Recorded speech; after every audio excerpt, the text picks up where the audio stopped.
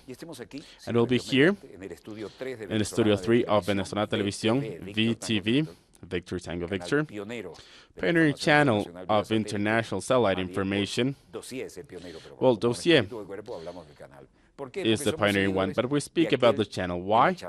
Because we follow the one in Charneca, in Cerro Marin, where the police didn't even go, where in TVN5 we had the only civilian satellite, and this is part of history of communication, not only here, but in all our continents. Thank you for allowing us to be there with you. Please don't be part of the statistics. See you next time. Director, the floor is all yours.